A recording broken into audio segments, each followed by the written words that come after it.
तो आज हम बात करने वाले हैं गवर्नमेंट जॉब में स्टूडेंट को होने वाली सारी समस्याओं के बारे में। बहुत दिनों से 3-4 वीडियो पे कमेंट आ चुका है कि कुछ स्टूडेंट के बारे में बताइए, कितनी तरह की सफल समस्याएं हैं, कैसे उनको सक्सेस मिल सकती है, ये सब कुछ। तो आज हम उनके जितने भी स्टूडेंट्स हैं या वो एसएससी की तैयारी करते हैं या बैंकिंग, रेलवे, यूपीएससी, यूपीपीएससी और अदर स्टेट पीएससी के एग्जामिनेशन के लिए उन सबके समस्या होने वाले तैयारी के दौरान होने वाली समस्याओं की चर्चा करेंगे हम आज। तो पहले स्टार्ट करते हैं कि ये कितने तरह के गवर्नमेंट एग्जाम होते हैं। तो याद रखना है group A, group B, group C और ग्रुप डी, 4 तरह के एग्जाम होते हैं, जिसमें से टॉप मोस्ट पे आते हैं आईएएस आईपीएस जजेज आते हैं, एसएससी में सीजीएल वगैरह पोस्ट में टॉप मोस्ट पोजीशन में है, बैंकिंग सेक्टर में भी है। उसके नीचे वाले लेवल पे ग्रुप बी वाले आते हैं, उसके नीचे वाले लेवल पे ग्रुप सी, और जो सबसे लास्ट में होते हैं या तो उनको फाइट होने का काम दिया जाएगा या पानी वगैरह पिलाने वाला या ट्रेन के पटरी पे जो लोहा पीटते दिखेंगे, उन सबको ग्रुप डी के अंदर डाला गया। तो सबसे छोटे वाला याद रखना है कि ग्रुप डी है। सबसे हाईली एजुकेटेड जो मिलता है या मेरिट बेसिस पे जो सबसे टॉप वाले पे हैं उनको ग्रुप ए की कैटेगरी में डाल दिया गया है। और जॉब के बारे में बात कर लेते हैं। तो याद रखना है एसएससी का जॉब है, रेलवे है, बैंकिंग है, उसके बाद एनडीए है, एसएसबी है और अदर फोर्स एग्जामिनेशन है जैसे सीआरपीएफ, बीएसएफ, एयरफोर्स, ये सब कुछ, नेवी। नेक्स्ट लेवल का एग्जाम आता है स्टेट पीएससी। याद रखना है स्टेट पीएससी में सारे स्टेट के पीएससी आ जाते हैं। कुछ स्टेट ऐसे हैं जो हर साल एग्जाम कंडक्ट कराते हैं और कुछ स्टेट हैं जो 2 साल 5 साल पे कंडक्ट कराते हैं। जैसे टीएनपीएससी है, तमिलनाडु की बात करते हैं तो वो हर साल पीएससी का एग्जाम नहीं करता था। स्टेट लेवल का जो एग्जाम है, स्टेट में टॉप मोस्ट पोजीशन पे जो इसको बैठाना है एजुकेशन वाले डिपार्टमेंट में, तो उसके लिए हर साल एग्जाम वहाँ पे नहीं होता है। याद रखना बीपीएससी बिहार में सभी एग्जाम हर साल कराया जाता है और यूपी में भी ये एग्जाम हर साल कराया जाता है यूपी पीएससी के नाम से। पहले यूपी पीसीएस था, अभी यूपी पीएससी है। यूपी पीसीएस मतलब UP Uttar Pradesh provincial service. ये प्रोविंशियल सिविल सर्विस अभी क्या है कि UP PSC Uttar Pradesh public service commission हो गया, याद रखना। नेक्स्ट बात करते हैं ये जो एंट्रेंस का एग्जाम कराया जा रहा है आईआईटी का, एनआईटी का, उसके बाद में नीट का, ये भी काफ़ी टफ एग्जाम हो गया। बच्चे इसमें भी बहुत ज़्यादा स्ट्रगल कर रहे हैं और जो स्ट्रगल या स्ट्रेस झेल नहीं पाते हैं तो वो ज़्यादातर जान त्याग देते हैं। कुछ लोग पढ़ाई छोड़ देते हैं, कुछ लोग संत बन जा रहे हैं सब छोड़ करके। इतनी ज़्यादा समस्याएं आ रही है कि देखते देखते वो लोग परेशान होकर के संत वाला सेक्टर ज्वाइन कर ले रहे हैं, क्योंकि उसमें बहुत सारे स्कोप हैं आजकल इंडिया में। नेक्स्ट है टॉप मोस्ट पोजीशन पे, याद रखना यूपीएससी का एग्जाम। सबसे अगर कोई स्ट्रिक्ट डिसिप्लिन या स्ट्रिक्ट फोकस चाहिए किसी एग्जाम के लिए तो वो है यूपीएससी। ये यूपीएससी कैसा कहें कि अगर यूपीएससी क्वालिफाई कर गए या सेंट्रल गवर्नमेंट का ये इसमें कोई अगर डिपार्टमेंट मिल जाता है तो माना जाता है कि भगवान से भेंट हो ही गया, भगवान से कम नहीं। क्योंकि इनके ऑफिसर्स इतने पावरफुल होते हैं कि डिस्ट्रिक्ट हेड होते हैं, लगभग 10 लाख लोग इनके अंडर में आ जाते हैं, जिनको 10 लाख लोगों को इनको मैनेज करना होता है।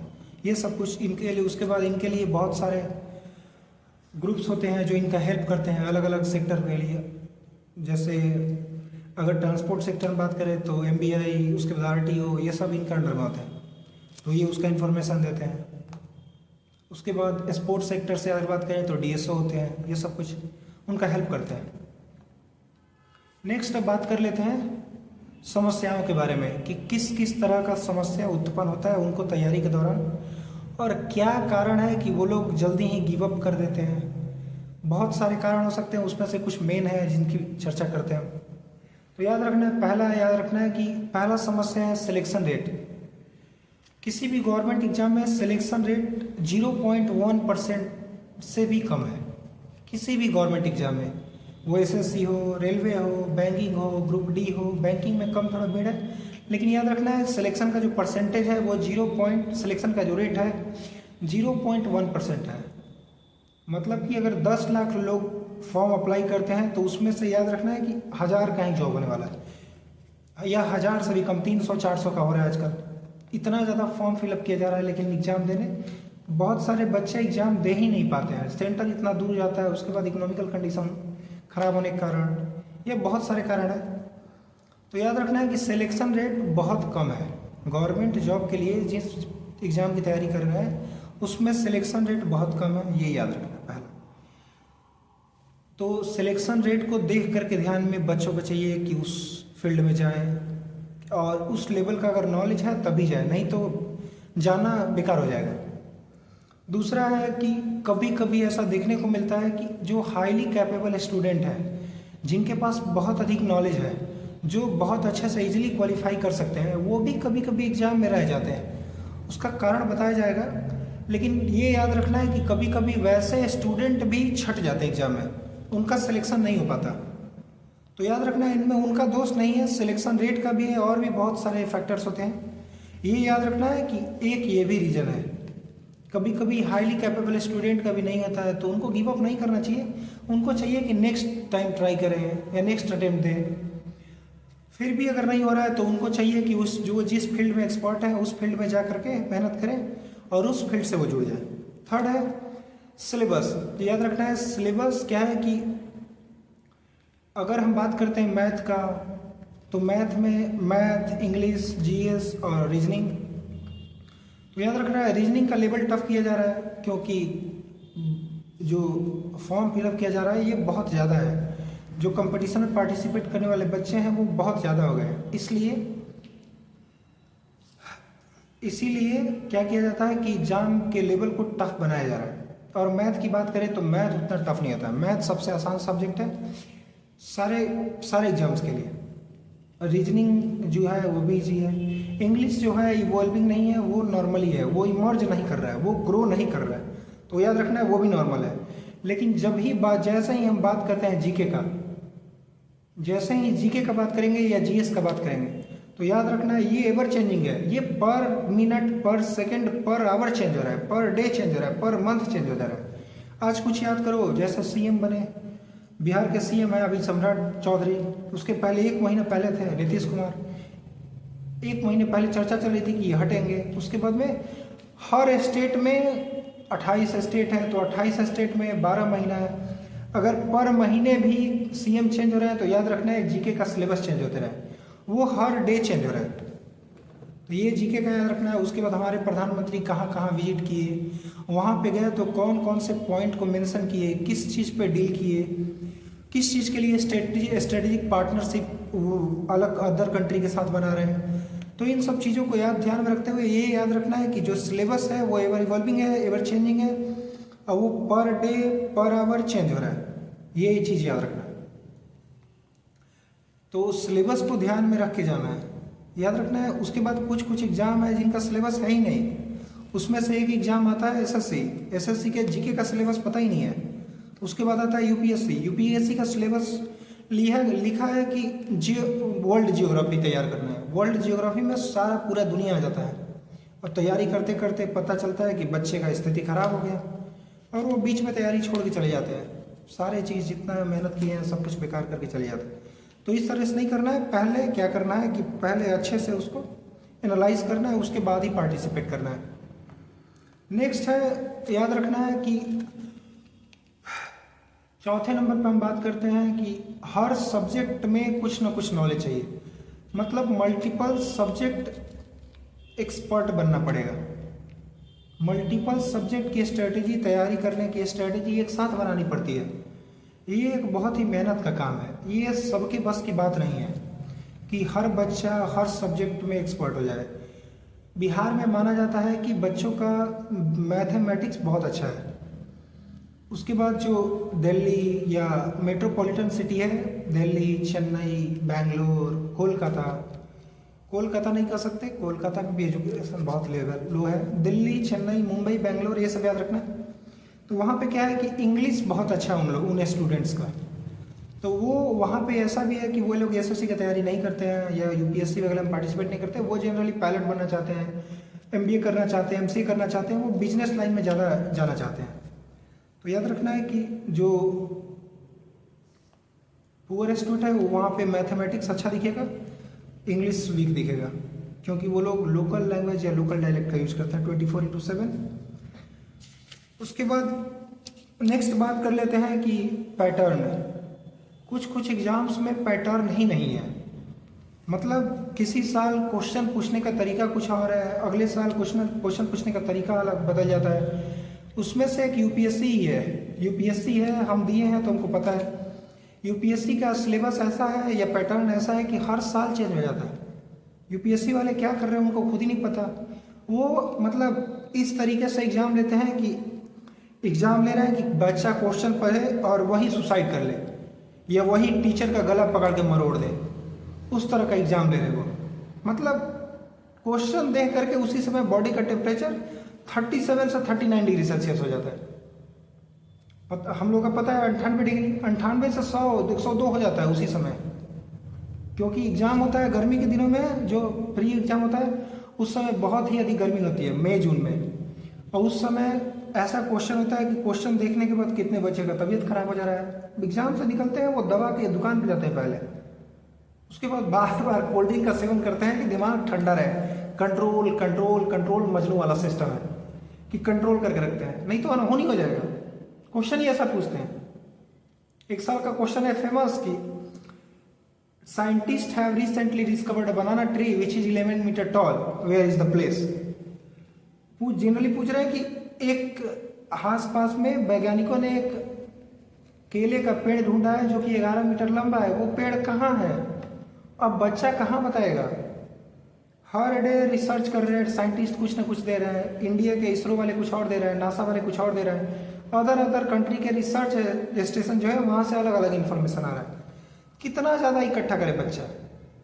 तो याद रखना है कि ये मैटर है सिलेबस का। उसके बाद में पैटर्न भी अलग अलग है।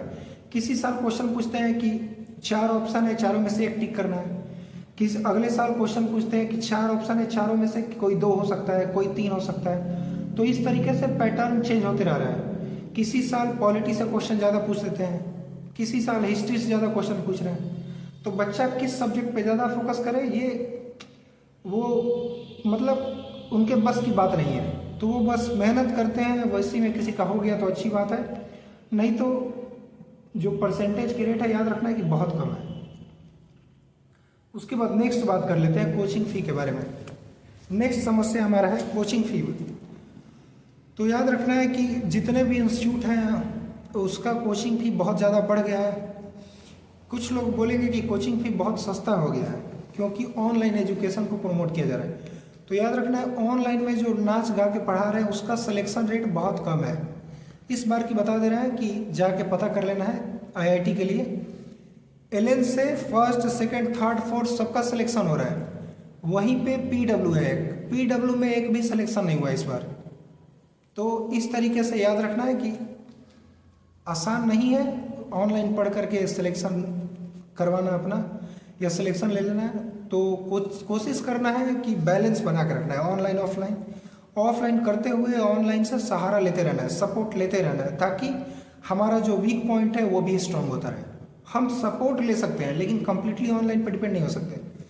इसके कारण याद रखना है कि बहुत अधिक फ़ी, किसी भी कोचिंग सेंटर का फ़ी बहुत अधिक है, जिसके कारण बच्चों को बहुत अधिक समस्याओं का सामना करना पड़ता है। कुछ बच्चे खेत बेच करके पढ़ने जाते हैं, कुछ बच्चे इंटरेस्ट पे पैसे लेके जाते हैं। उनको लगता है कि अगले साल तो सिलेक्शन हो जाएगा, उसके बाद सारे पैसे चुका देंगे, और इंटरेस्ट बढ़ के इतना ज़्यादा हो जाता है कि कभी कभी पेरेंट को भी सुसाइड करना पड़ता है। तो नेक्स्ट समस्या बात कर लेते हैं। तो नेक्स्ट समस्या है, याद रखना है कि जो बच्चे गवर्नमेंट जॉब की तैयारी करते हैं, मोस्ट ऑफ द स्टूडेंट जो होते हैं वो पुअर फैमिली से आते हैं, जिनको रेंट पे करने में, बुक्स खरीदने में, टेस्ट सीरीज खरीदने में, कोचिंग फ़ी के अलावा ये सब खर्च उठाने पड़ते हैं, जिनमें उनको बहुत अधिक स्ट्रगल करना पड़ता है। उनके साथ साथ उनकी पूरी फैमिली मेहनत करती है, तब जाकर उनका सिलेक्शन हो पाता है। तो याद रखना है कि जो गरीब बच्चे हैं इन सब चीज़ों से जूझ करके ही रह जाते हैं। उसके बाद नेक्स्ट बात कर लेते हैं, जैसे आईआईटी कर रहे हैं, नीट की तैयारी कर रहे हैं, या कुछ और प्राइवेट एंट्रेंस एग्ज़ाम की तैयारी करते हैं। तो वो क्या करते हैं कि गवर्नमेंट आजकल लोन देती है, तो वो मोस्टली लोन पे ही डिपेंडेंट है। आज भी 85% आज के डेटा के अकॉर्डिंग बता रहा है 85% जो स्टूडेंट्स हैं जो पुअर स्टेट्स हैं जैसे बिहार, झारखंड, यूपी, उड़ीसा, वेस्ट बंगाल, इन सब स्टेट से जो है 85% बच्चे आज भी लोन पे ही डिपेंडेंट है। गवर्नमेंट जॉब की तैयारी या गवर्नमेंट स्कूल्स के लिए एंट्रेंस एग्जाम जो देते हैं उसकी तैयारी करने के लिए वो गवर्नमेंट लोन पे डिपेंडेंट है और वहीं से लोन लेते हैं, ये याद रखना है। 8वां नंबर हम लोग बात कर लेते हैं कि कुछ कुछ बच्चे होते हैं जो एग्ज़ाम दिए उसके बाद रिजल्ट आया तो वो फेल हो गए, वो कैपेबल है जॉब के लेकिन फेल हो गए। उसके बाद अगले साल किसी तरीके से दृढ़ निश्चय करके या स्ट्रॉन्ग विल के साथ फिर से तैयारी करते हैं और अगले साल फिर से फेल हो जाते हैं। तो ये जो चेन है कंटिन्यूअस चलते रहता है, तो इस चेन में वो फंस जाते हैं। उसके बाद 1-2 साल के बाद ऐसा होता है कि इतना ज़्यादा स्ट्रेस, डिप्रेशन, एंजाइटी होने लगता है कि वो लोग छोड़ देते हैं।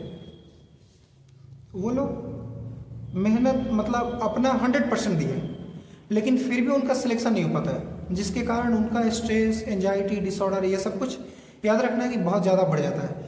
और एंजाइटी अगर बढ़ जाएगा तो सुसाइडल अटैक्स आते हैं, स्ट्रेस बढ़ा हुआ है, नसें फट जाती है, हार्ट अटैक हो रहे हैं आजकल, ब्रेन हेमरेज हो जा रहा है।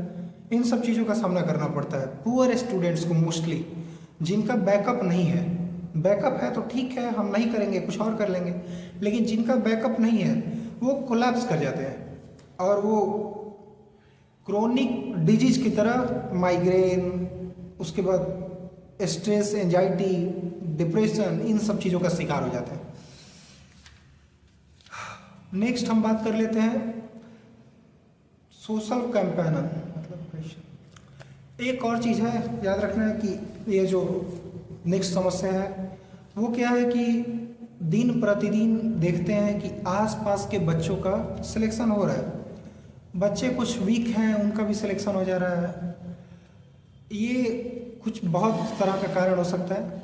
कुछ लोग अप्रोच यूज करके जॉब ले ले रहे हैं, कुछ मनी का यूज करते हैं, कुछ हैं रिजर्वेशन के थ्रू जॉब ले लेते हैं, कुछ नहीं मैक्सिमम।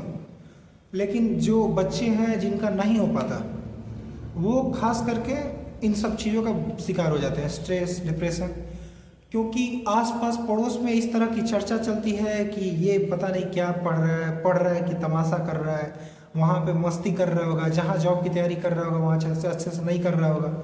इन सब चीज़ों के साथ उसको ताने एक तरह से दिए जाते हैं, उसको ट्रोल किया जाता है, जिससे वो इन सब चीज़ों का शिकार हो जाते हैं और वो मेंटली डिस्टर्ब हो जाते हैं, जिनके कारण उनका सिलेक्शन जो परसेंटेज ऊपर था वो और नीचे आ जाता है। नेक्स्ट है याद रखना है कि लैक ऑफ प्रॉपर गाइडेंस। इसमें हम मोस्टली कहेंगे टीचर्स का, क्योंकि हर सीनियर को लगता है कि हम टीचर हैं। सीनियर बन गए तो उनको लगता है कि टीचर है। आजकल तो जूनियर भी यूट्यूब से पढ़ करके टीचर बन जा रहे हैं। यूपीएससी की तैयारी करा रहे हैं 10th क्लास के बच्चे, एसएससी की तैयारी करा रहे हैं 8th क्लास के बच्चे। क्या तो मीनिंग याद करवा रहे हैं, क्या तो जीके का 4 क्वेश्चन याद करा रहे हैं। इन सब तरह की चीज़ों से बचना है, याद रखना है, बहुत अधिक बचना है। ये सब डिस्ट्रैक्शंस है। उसके बाद कोशिश करना है कि हाईली एजुकेटेड टीचर या हाईली एक्सपीरियंस टीचर के साथ ही पढ़ना है, उन्हीं से गाइडेंस लेना है। क्योंकि नाच गा के जो पढ़ा रहे हैं आजकल, यूट्यूब आ गया है, यूट्यूब पे इतना ज़्यादा नाचते हैं, इतना ज़्यादा गाते हैं, उनके बाद ऐसी ऐसी बातें करते हैं कि बच्चे को अच्छा लगता है। क्या है कि हम लोग का दिमाग जो है, हम लोग ज़्यादातर इंटरटेनमेंट में ही रहते हैं, तो हमारा दिमाग इस तरीके से ब्रेन वॉश कर दिया जा रहा है कि नहीं, मनोरंजन ही अच्छा है। 24/7 रील्स स्क्रॉल करते समय, शॉर्ट्स स्क्रॉल करते समय हम लोग का दिमाग उसी में घुसा रहता है, जिसके कारण हम लोग we are generally prone to those distractions, याद रखना है। तो इस तरीके से इन सब चीज़ों से बचना है और अच्छे टीचर के से ही गाइडेंस लेना है। उसके बाद एक और चीज़ याद रखना है कि ये जो जॉब्स का एज है, कुछ लोगों का एज 40 है, कुछ लोगों का 35, कुछ लोगों का 32, कुछ लोग का कुछ जॉब के लिए 37, अलग अलग जॉब्स के लिए, उसके बाद अलग अलग कैटेगरी के लिए, उसके बाद अलग अलग कास्ट के लिए, अलग अलग बेस्ड ऑन द रिजर्वेशन अलग अलग तरीके से एज बनाया गया है। जिसके कारण कुछ बच्चे क्या होते हैं कि 21 साल से तैयारी करना स्टार्ट किए, 40 साल तक कर रहे हैं, जिसके बाद वो अपंग हो जा रहे हैं, वो कुछ कर ही नहीं सकते। बस उनके पास वही बुकिश नॉलेज है, बुक में बने रहते हैं, किताब का जितना नॉलेज है बहुत अधिक है, लेकिन जैसे ही वो सोसाइटी में आते हैं, चर्चा करेंगे तो सोसाइटी वाले अपना प्रेशर डालते हैं कि नहीं ऐसा नहीं होता है, खुद गलती करते हैं कहते हैं कि नहीं ऐसा नहीं होता है, हम करेंगे गलती क्या हो जाएगा। तो ऐसा नहीं करना है। याद रखना है गवर्नमेंट को भी चाहिए कि हर गवर्नमेंट सर्विस के लिए एक लिमिटेशन डाल दे कि 25 साल तक तैयारी करना है, उसके बाद नहीं करना है। 26 साल तक करना है, उसके बाद नहीं। 26 साल तक जॉब लेना है तो ले लो, नहीं तो नहीं। क्योंकि बच्चों के मेंटल हेल्थ, फिजिकल हेल्थ पे बहुत ज़्यादा प्रभाव पड़ता है। तो बच्चों को भी चाहिए, पेरेंट्स को भी चाहिए कि फोर्स ना करें कि 1 साल और देख लो या 2 साल और देख लो, ऐसा नहीं करना चाहिए। और याद रखना है कि सक्सेस के लिए बहुत ज़्यादा समय लग जाता है।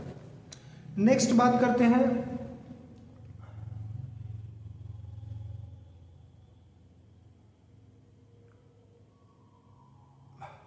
जैसे ही हम गवर्नमेंट जॉब की तैयारी में जुड़ते हैं तो गवर्नमेंट जॉब की तैयारी करते करते हम लोग के दिमाग में एक लग्जरियस चीज़ बैठ जाता है कि नहीं जॉब लेना है। और 2-3 साल के बाद अगर जॉब नहीं होता है तो हम मेंटली इल हो जाते हैं। उसके बाद हम चाह के भी दूसरे जॉब की तैयारी या प्राइवेट जॉब या घर के कामों या एग्रीकल्चर वगैरह नहीं कर पाते हैं, जिससे कि बहुत बड़ी समस्या उत्पन्न रहती है। पेरेंट देख रहे हैं कि बच्चा डिप्रेशन में है, लेकिन वो कुछ नहीं कर सकते क्योंकि बच्चे को कुछ आता ही नहीं ना, सिर्फ पढ़ना आता है, नॉलेज है उसके पास। नॉलेज का यूज आजकल नाच गा करके ख़त्म किया दिया जा रहा है। नेक्स्ट बात कर लेते हैं, पढ़ते समय क्या होता है कि हम लोग पढ़ते पढ़ते अपने आप को एक्सक्लूड कर लेते हैं सोसाइटी से, फ्रेंड से, रिलेटिव से, नेबरहुड से। तो जितने भी फ्रेंड फैमिली मेम्बर हैं उन सब चीज़ों से अपने आप को अलग कर लेते हैं, क्योंकि पढ़ाई के लिए शांति चाहिए, ये अच्छी बात है। हम लोग एकांत में रहना स्टार्ट कर देते हैं, तो हम लोग का जो दिमाग है वो लॉनलीनेस को ज़्यादा प्रीफर करता है और हम लोग अकेले रहना ज़्यादा पसंद करते हैं। मेरा ही है, मुझको अकेले रहना बहुत अच्छा लगता है। लेकिन अब क्या है कि सोसाइटी के बीच में जाते हैं तो वो जितनी तरह की चर्चा करते हैं अच्छा नहीं लगता ना। जो नॉलेज है हमारे पास, नॉलेज के बेसिस पर बात करें तो हमें बहुत अच्छी चीज़ है, लेकिन नॉलेज बेस्ड बात ही नहीं करते हैं, इलॉजिकल बातें करेंगे तो अच्छा नहीं लगता। तो ये एक लॉनलीनेस वाला सबसे बहुत बड़ी समस्या है। WHO के डेटा के अकॉर्डिंग 2022 या 23 को ये लॉनलीनेस के क्षेत्र में बहुत अधिक, याद रखना है, डेंजरस डिक्लेयर किया गया था WHO के द्वारा। ये सबसे बड़ा रोग था, इससे सबसे अधिक लोगों की जाने जाती थी, सबसे अधिक लोग इंजर्ड हैं मेंटली, अगर इंजर्ड है तो इसी कारण। नेक्स्ट बात कर लेते हैं, कभी कभी क्या होता है कि हर गवर्नमेंट जॉब के लिए 1 से 2 या 3 लेवल का एग्जाम होता है, Tier 1, Tier 2, Tier 3। UPSC में जनरली होता है प्री, मेंस और उसके बाद इंटरव्यू। तो क्या होता है, कभी कभी हम लोग का फर्स्ट एग्जाम क्लियर कर लेते हैं, हम लोग जितना जोश में पढ़ाई करते हैं फर्स्ट एग्जाम क्लियर हो जाता है, सेकंड नहीं होता है तो हमको लगता है नहीं अगले साल तो हो जाएगा। उसके बाद सेकंड ईयर देते हैं, प्री नहीं होता है, फिर से जो प्रिलिमिनरी एग्जामिनेशन है, फर्स्ट एग्जाम है, वही नहीं क्लियर कर पाते हैं। तो उस समय क्या होता है कि एक अलग तरह का डिप्रेशन दिमाग में बैठ जाता है, अलग तरह के फेलियर के थॉट आने लगते हैं। तो इन सब चीज़ों से कोशिश करना है कि बच के रहना है। अगर नहीं हो रहा है तो फिर अगले साल ट्राई करना है, नहीं तो छोड़ करके कुछ और काम ज्वाइन कर लेना है। क्योंकि कभी कभी क्या होता है कि प्री क्वालिफाई कर गए, मेंस क्वालिफाई कर गए, इंटरव्यू नहीं आ रहा, फिर दूसरी बार दिए, प्री हो गया, मेंस हो गया, इंटरव्यू नहीं हुआ। तो ऐसे बार बार होगा तो दिमाग में अलग तरह के समस्या उत्पन्न हो जाते हैं। तो इन सब चीज़ों से कोशिश करना है अपने आप को बचा कर रखना है। थोड़ा मोड़ा इंटरटेनमेंट में समय देना है, थोड़े मोड़े फिजिकल एक्सरसाइज करना है, जिससे कि हम फिजिकली कम से कम फिट रहें। फिजिकली फिट रहेंगे तभी हम मेंटली फिट रहेंगे। नेक्स्ट अपना डाइट वगैरह स्ट्रिक्टली फॉलो करना है।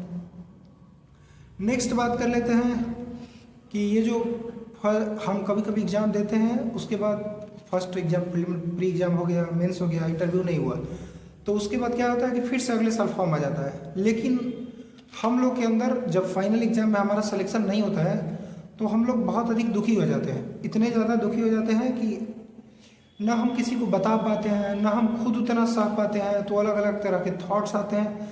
तो उस समय क्या करना है बच्चों को कि फैमिली मेम्बर से फैमिली मेम्बर से कनेक्टेड रहना है, इतना ज़्यादा कनेक्टेड रहना है कि उस तरह के ख्याल या थॉट्स ना आए।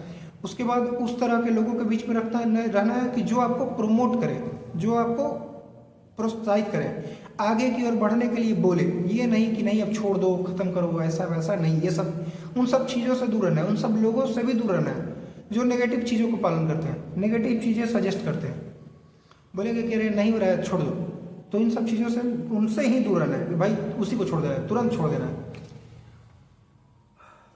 तो वो सबसे बड़ी समस्या हो जाती है कि एग्ज़ाम दिए नहीं हुआ, फिर से तैयारी करना है, तो फिर उतना मेहनत करना पड़ेगा। तो करना है, ये सब चीज़ें करना है। अगर फिर भी अपने आप से कॉन्फिडेंस कम है तो उन लोगों के साथ रहना जिसको कॉन्फिडेंस बिल्डअप कर दे।